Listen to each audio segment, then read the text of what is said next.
Ողջույն սիրելի ընկերներ, այսօր խոսելու ենք 2026 թվականի սեպտեմբեր ամսվա կանխատեսումների մասին,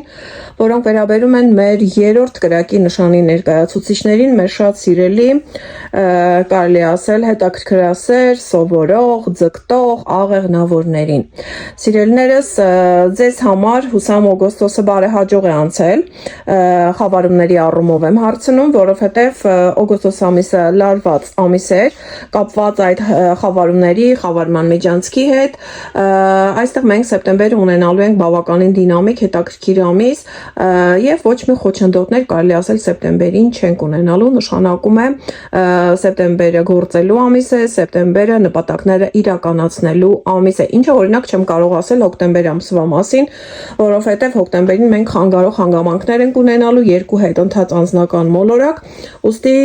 պլանավորումները ամեն ինչ պետք է իրականացնել, փորձել գոնե իրականացնել սեպտեմբերին։ Սիրելի աղեղնավորներ, ձեր գլխավոր մոլորակ Յուպիտերը արդեն որքան ժամանակ է 9-րդ ոլորտում է, սկսած ուրեմն 2026 թվականի հունիսի 30-ից մուտք է գործել ձեր 9-րդ ոլորտ եւ այստեղ լինելու է շուրջ 1 տարի, մինչեւ 2027 թվականի հուլիս ամիսը ներառյալ եւ նշանակում է, տեսեք, աղեղնավորի նշանը ընդհանրապես աստղաբանական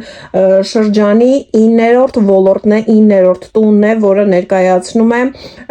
ուրեմն կրթությունը, ներկայացնում է դատական ատյանները, ներկայացնում է օտար երկրները, ինքնազարգացումը եւ տեսեք ձեր Յուպիտերը գտնվում է 9-րդ ոլորտում, այսինքն որքան ձեզ համար բարեհաջող վիճակում է գտնվում ձեր Յուպիտերը։ Յուպիտերի մասին ունեմ առանձին հոլովակ, եթե դեռ չեք դիտել, կարող եք այն գտնել իմեջում։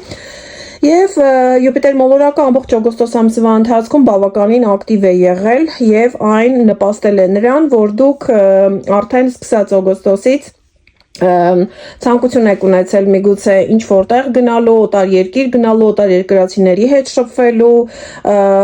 միգուցե բարձրագույն ուսումնական հաստատություն ընդունվելու կամ ձեր կրթությունը շարունակելու, մի խոսքով Յուպիտերը այստեղ շարունակում է իր տենդենսը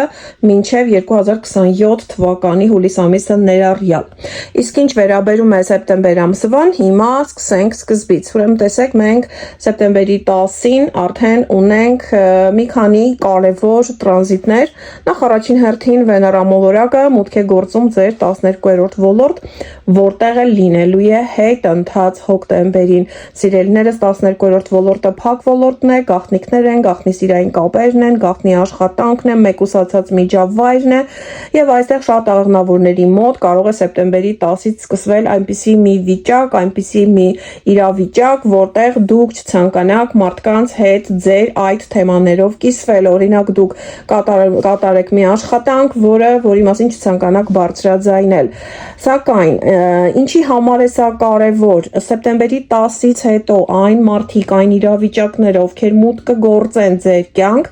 այդ մարդիկ դեռ երկար են մնալու եւ այդ ուրեմն խոսակցությունը, այդ գործողությունները, այդ պայմանավորվածությունները նրանք կրկնվելու միտում ունեն, որովհետեւ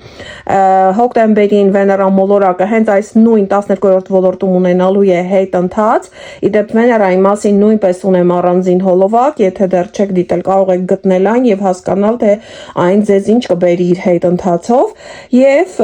կարիճի նշան նորից այն շերկից հետո մուտք է գործելու արդեն նոյեմբերին եւ այս միտումները նորից կրկնվելու ուրեմն հակվածություն ունեն։ Հենց նույն ամսի 10-ին Մերկուրի մոլորակն է մուտք գործում ձեր 11-րդ ոլորտ։ Մերկուրի նշան շատ արագաշարժ է ամբողջ սեպտեմբեր ամսվա ընթացքում, քանի որ հոկտեմբերին այն նույնպես Վեներայի հետ զուգահեռ ունենալու է հետընթաց հենց նույն 12-րդ ոլորտում։ Եվ տեսեք, եթե մենք ունենք արք ու վաճառքի հետ կապված հարցեր, փաստաթղթային հարցեր, վիրահատություններ կամ ինչ որ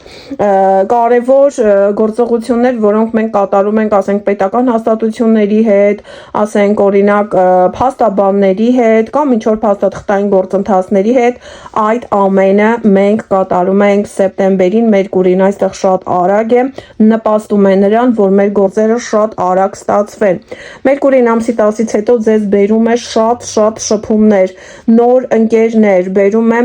Օնլայն հարթակում նոր ծանոթություններ, ուրեմն տեսեք, երբ Մերկուրին այսքան արագաշարժ է, նշանակում է այդ ժամանակահատվածը պետք է մենք օգտագործենք, որպեսզի մեր կարևորագույն գործերը հաջողությամբ ավարտենք։ Հենց նույն օրը ամսի 10-ին Ուրան մոլորակը սկսում է իր հետընթացը, սիրելի աղեղնավորներ, Ուրանը միայն վերջերս է մուտք գործել ձեր 7-րդ ոլորտ, մասնավորապես ապրիլի 26-ից եւ հավանաբար շատ աղեղնավորներ, ովքեր ծնվել են նշանի ամենասկզբում, նրանք հավանաբար արդեն զգացել են անկանխատեսելի Ուրանի առաջացրած իրավիճակները,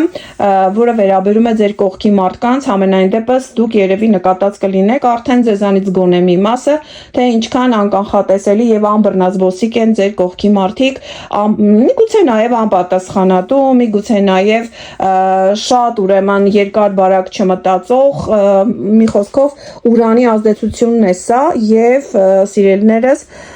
Ուրանը ձեր 7-րդ ոլորտում սկսում է իր հետընթացը։ Այս Ուրանի մասին իհարկե կունենամ առանձին հոլովակ հետընթացի մասին, որտեղ բավականին հետաքրքիր հետընթաց է ունենալու Ուրանը, մինչեւ 2027 թվականի փետրվարի 8-ն է տևելու Ուրանի հետընթացը, սակայն տեսեք, այդ հետընթացը կարևորվում է նրանով, որ հետընթացից առաջ Ուրանը կանգ է առնում, այսինքն երբ առաջ էր շարժվում, հիմա կանգ է առնում, որպեսզի փոխի իր ուղղությունը,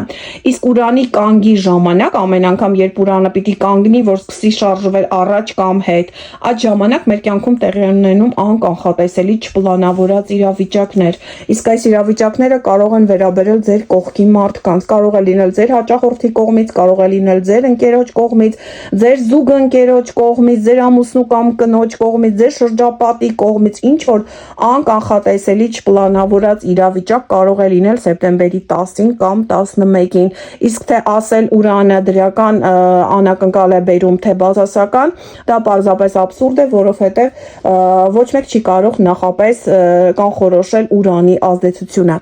Ամսի 11-ին ունենք նորալուսին, նորալուսինը տեղի ունենում ձեզ համար շատ կարևոր 10-րդ ոլորտում, դե ինձ սիրելիներս 10-րդ ոլորտը բարձրագույն ոլորտն է, սա այն դիրքն է, այն կարգավիճակն է, որտեղից մենք ցանկանում ենք, որ մեր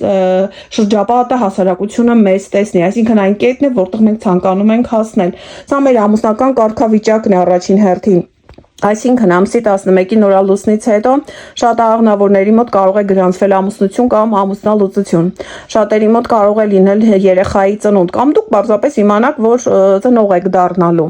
Նաև այստեղ աշխատանքի, պաշտոնի, կարիերայի հետ կապված որոշակի փոփոխություններ կարող են նկատվել առաջընթացի տեսքով, այսինքն հնարավոր է ձեզ ավելի բարձր վճարվող աշխատանք առաջարկեն, ավելի բարձր պաշտոն առաջարկեն։ Ամսի 14-ին ունենք հիանալի ասպեկտ Մերկուրի եւ Ուրանի միջև, տեսեք, Մերկուրին 11-րդ շփման ակտիվ ոլորտում է, Ուրանը ձեր կողքի մարդկանց 7-րդ ոլորտում է եւ այս երկուսի տրին ասպեկտը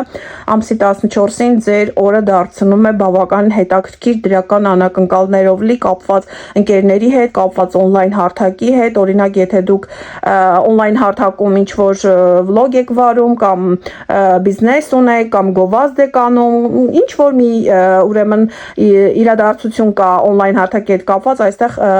ուրեմն անկանխատեսելի իրավիճակներ կարող են լինել, այստեղ արդեն դրական առումով։ Հենց նույն օր ամսի 14-ին Արևի եւ Մարսի միջև է շատ լավ ուրեմն սեքստիլ ձևավորվում, Մարսը ձեր 8-րդ ֆինանսական դաշտում է եւ ամսի 14-ը կարող է լինել շատ լավ ֆինանսական ձեռքբերումների օր։ Սակայն այդ նույն օրը երեկոյան ամսի 14-ին Սև Լիլիթը, ներողություն, Սև Լուսինը, որին այլ կերպ Լիլիթ են անվանում, տեղափոխվում է ձեր երկրորդ ֆինանսական դաշտ, սիրելիներս, վերջապես մի փոքր կհանգստանաք։ Վերջերս հավանաբար վերջին ամիսների ընթացքում նկատել եք, որ մարդիկ շատ են, մի խոսքով ձեր մեջքի հետևից խոսում, չարախոսում, ձեր դեմքին ժպտում են, բայց ձեր հետևից բամբասում են։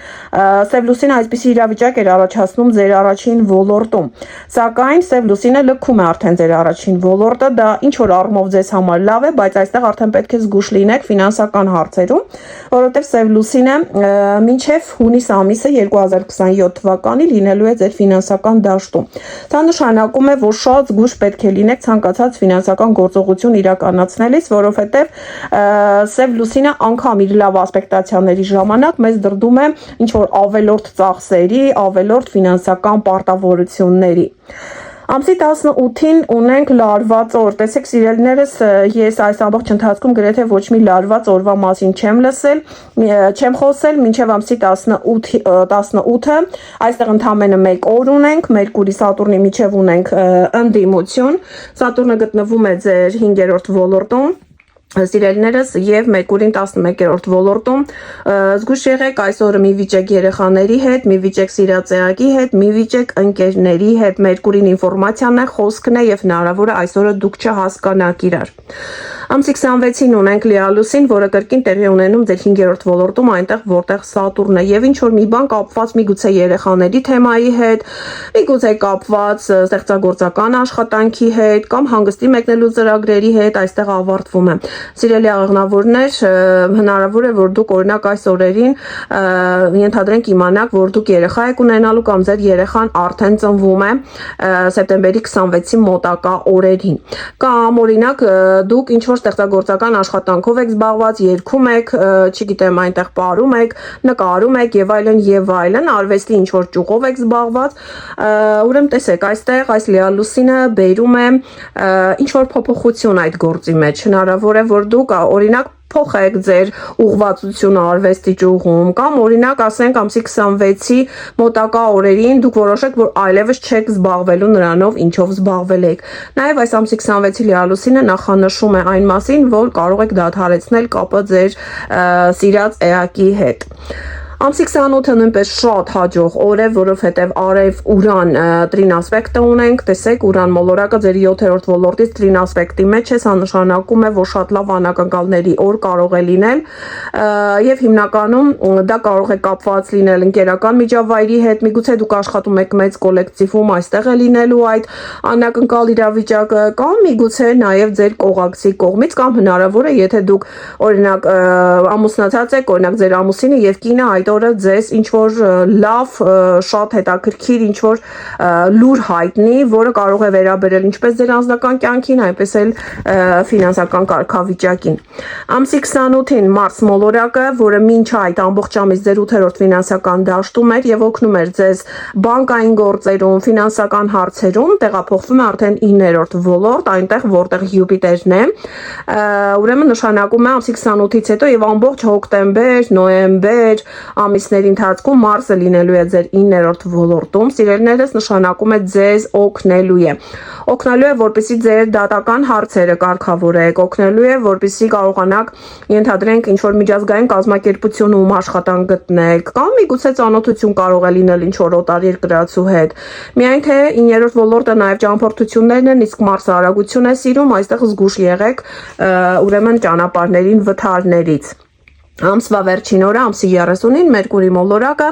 նույնպես տեղափոխվում է ձեր 12-րդ ոլորտ, սիրելիներս, որտեղից էլ Մերկուրին արդեն հոկտեմբեր ամսին ունենալու է հետընթաց, իհարկե այս մասին արդեն խոսեմ հոկտեմբեր ամսվա կանխատեսումներում։ Դե ինձ սիրելիներս, այսքանը սեպտեմբեր ամսվա կանխատեսումների մասին, կհանդիպենք հաջորդ հոլովակում, առայժմ։